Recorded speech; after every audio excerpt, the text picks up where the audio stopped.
अस्सलामुअलैकुम एवरीवन। आज की वीडियो के अंदर मैं आपके साथ स्टार्ट करने लगी हूँ आपका चैप्टर नंबर 6 एक्सेल का, जो हम पढ़ेंगे जी आपका इम्यूनोलॉजी का चैप्टर। तो that is one of the most important chapter of your Excel की बुक, यानी आपकी कम्युनिटी मेडिसिन के अंदर एक बहुत इंपॉर्टेंट चैप्टर है जिसको आज हम कवर करेंगे। इसके अंदर से आपने इस चैप्टर के ऊपर सबसे पहले तो मोस्ट इंपॉर्टेंट लिखना है, उसके बाद इसमें से आपका एक SCQ आना है एंड 5 MCQ आने हैं। तो इसको हम डिटेल से पढ़ेंगे, यानी इसमें से एक छोटे से चैप्टर में से आपका 10 मार्क्स का पेपर आना है।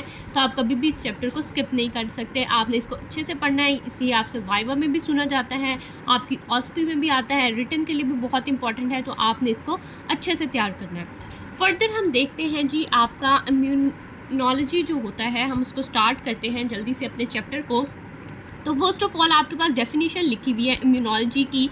इम्यूनोलॉजी जो है वो एक ब्रांच है जो डील करती है विद द कॉम्प्लेक्स बॉडी का जो डिफेंस सिस्टम है, जो आपका डिफेंस सिस्टम है बॉडी का कॉम्प्लेक्स, उससे डील करती है। और साथ ही साथ जो आपके पास इन्वेडिंग एजेंट होते हैं उनसे डील करती है। तो that is known as immunology. ठीक है जी, इम्यूनोलॉजी आपके पास एक ऐसी ब्रांच है जो डील करती है आपकी बॉडी के कॉम्प्लेक्स सिस्टम से और साथ ही साथ इन्वेडिंग एजेंट से, तो उसको हम कहते हैं जी इम्यूनोलॉजी। अब इसके आपके पास कुछ यूजेस होते हैं, जल्दी से हम यूजेस को देख लेते हैं। आपके पास यूजेस के अंदर क्या आता है, आपके पास इम्यूनाइजिंग प्रोग्राम है, ठीक है जी, फोरकास्ट कर देता है आपके पास एपिडेमिक्स को, साथ ही आपके पास hyper sensitivity and adverse reactions के बारे में बताता है, कैरियर डिटेक्शन कर देते हैं एंड आपके पास serological diagnosis and blood grouping के अंदर इस्तेमाल होता है। तो ये आपके पास एज सच इतने इंपॉर्टेंट नहीं है, आपको डेफिनेशन आना ज़रूरी है। आपने जस्ट इनको थोड़ा सा पढ़ लेना है, कई बार वाइवा में पूछ सकते हैं लेकिन रिटर्न में कभी मैंने आते हुए नहीं देखे।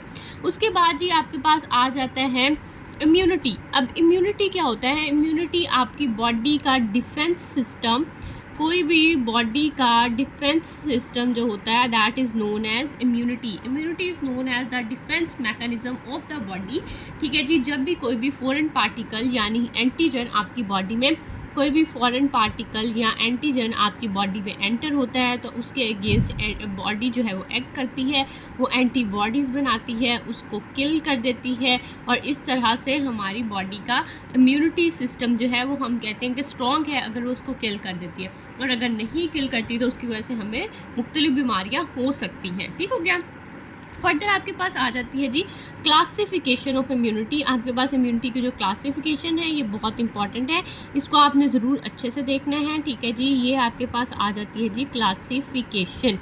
ठीक हो गया। अब क्लासिफिकेशन के अंदर आपके पास क्या आता है जी, आपके पास 2 तरह की इम्यूनिटी होती है। आपने इसी तरह से इसको बुक पे बना लेना है ताकि आपके लिए आसान हो जाए। आपके पास एक होती है जी इनेट इम्यूनिटी और एक आपके पास होती है जी एक्वायर्ड इम्यूनिटी। ठीक है जी, 2 तरह की आपके पास इम्यूनिटी है, एक इनेट इम्यूनिटी और एक आपके पास एक्वायर्ड इम्यूनिटी। जो इनेट होती है इसको हम नॉन स्पेसिफिक इम्यूनिटी भी कहते हैं और जो एक्वायर्ड होती है उसको हम स्पेसिफिक इम्यूनिटी भी कहते हैं। फर्दर आपके पास आ जाते हैं कि जो एक्वायर्ड इम्यूनिटी है वो आपके पास फर्दर 2 तरह की होती है। आपके पास एक्टिव भी हो सकती है और आपके पास पैसिव भी हो सकती है। ठीक हो गया, एक्टिव भी हो सकती है और आपके पास पैसिव भी हो सकती है। जो आपके पास एक्टिव होती है उसके अंदर आपके पास 2 तरह के आ जाते हैं। आपके पास नेचुरल एक्टिव हो सकती है, ठीक है जी, या आपके पास आर्टिफिशियल एक्टिव हो सकती है। ठीक हो गया। अभी आप क्लासिफिकेशन देखिए, फर्दर मैं आपको एग्जांपल्स बताती हूँ।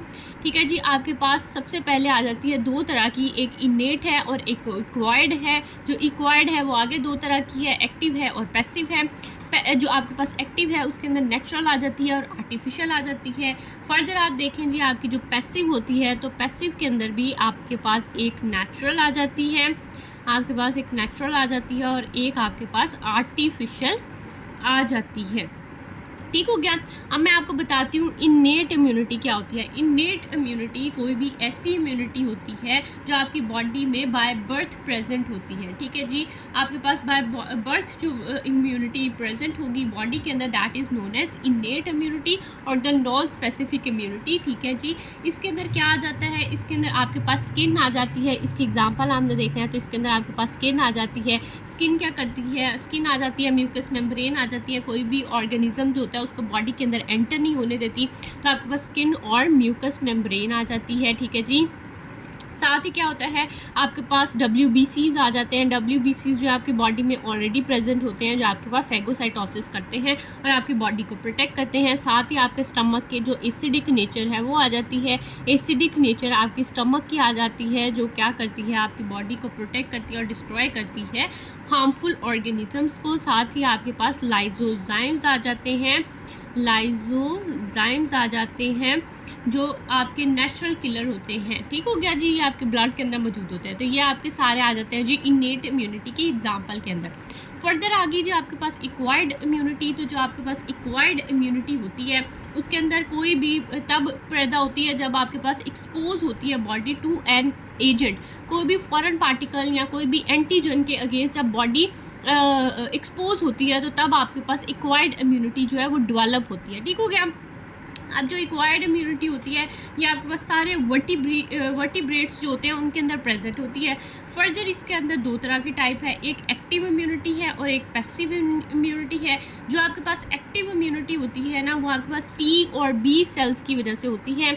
फर्दर मैं आपको यहाँ लिख देती हूँ, ठीक है। अच्छा चलें हम यहाँ लिख लेते हैं। जो आपके पास एक्टिव इम्यूनिटी होती है वो आपके पास T और B सेल्स की वजह से इम्यूनिटी जो आपके पास बॉडी में बनती है, that is called the active immunity.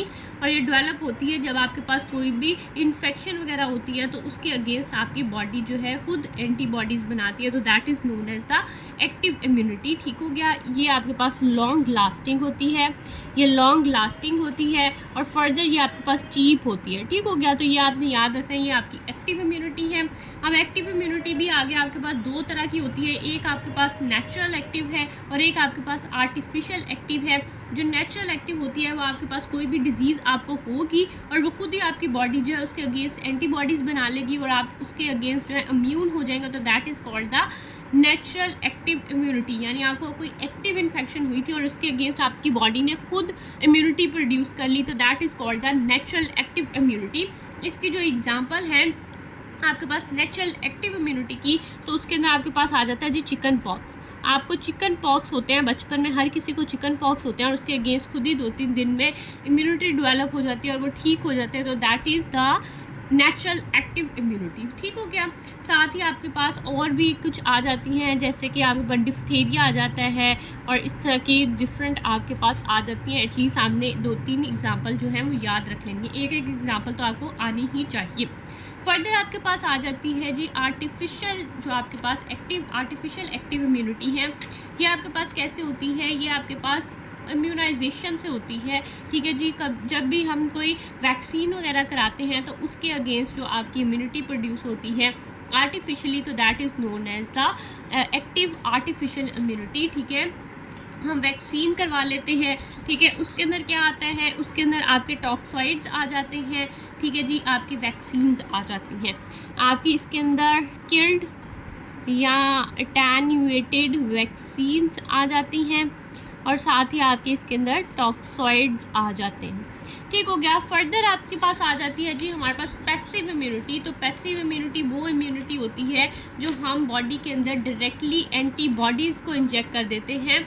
ऐसी इम्यूनिटी होती है जिसको हम परफॉर्म्ड एंटीजन कहते हैं, जो हम अंदर बॉडी के इंजेक्ट करते हैं और जस्ट वो रेडीमेड आपके पास एंटीबॉडीज़ होती हैं, और that is called the passive immunity. अब पैसिव के अंदर भी दो तरह की टाइप्स हैं, हमारे पास नेचुरल है, हमारे पास आर्टिफिशियल है।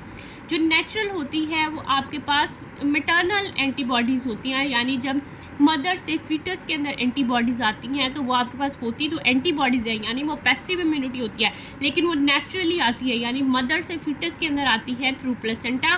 तो आपके पास प्लेसेंटा से आ सकती है इंट्रा यूट्राइन लाइफ के अंदर, या आपके पास जो क्लोस्ट्रम होता है मदर का उसके ज़रिए से आपको आ सकती है, ठीक हो गया। तो प्लेसेंटा के ज़रिए से या आपको क्लोस्ट्रम के ज़रिए से जो एंटीबॉडीज़ मिलती हैं वो आपकी होती है जी आर्टिफिशियल, आपकी एक्वायर्ड पैसिव इम्यूनिटी में आती है, ठीक हो गया। जो आपकी मिल्क से आती है, यानी जो आपकी क्लोस्ट्रम से आती है वो IgA होती है, और जो आपके पास प्लेसेंटा से आती है वो IgG होती है। तो ये आपने याद रखना है, ये कई बार आपके MCQ में आ जाता है।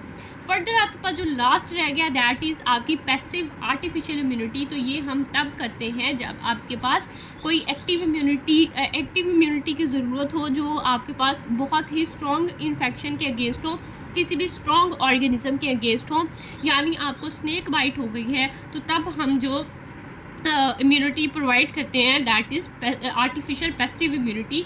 ठीक है, तो ये आपके पास स्नेक बाइट के अंदर आ जाती है। स्नेक बाइट के अंदर जो हम देते हैं तो वो आपके पास पैसिव आर्टिफिशियल इम्यूनिटी होती है। ठीक हो गया जी। उसके बाद आपके पास आ जाता है जी इम्यूनोग्लोबुलिन। क्या होता है? आईजी जो होता है आपके पास, उसको हम कहते हैं जी इम्यूनोग्लोबुलिन। ये आपके पास डिफरेंट तरह के होते हैं।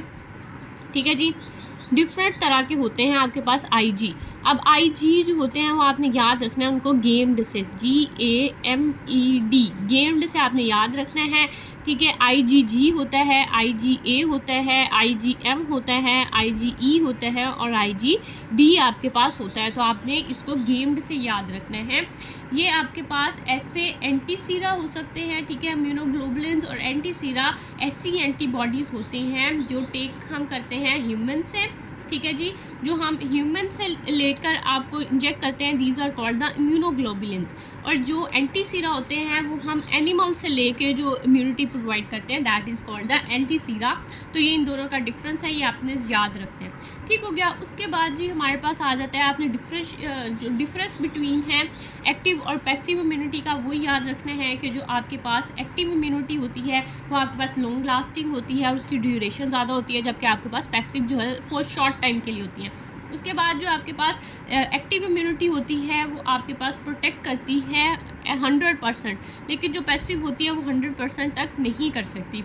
उसके बाद जो आपके पास एक्टिव होती है वो चीपर होती है, जबकि पैसिव इम्यूनिटी आपके पास इतनी चीप नहीं होती बल्कि वो महंगी होती है। उसके बाद आपके पास जो एक्टिव इम्यूनिटी होती है उसके साइड इफ़ेक्ट्स कम होते हैं, जबकि पैसिव इम्यूनिटी के साइड इफ़ेक्ट्स ज़्यादा होते हैं। ठीक हो गया। तो ये आपके पास कुछ इंपॉर्टेंट बेसिक सा लेक्चर था हमारा आपकी इम्यूनिटी पर। फर्दर हम नेक्स्ट वीडियो के अंदर पढ़ेंगे। That is all from my side. आपका फर्दर कोई क्वेश्चन हो तो आप मुझे कमेंट डाउन कर सकते हैं।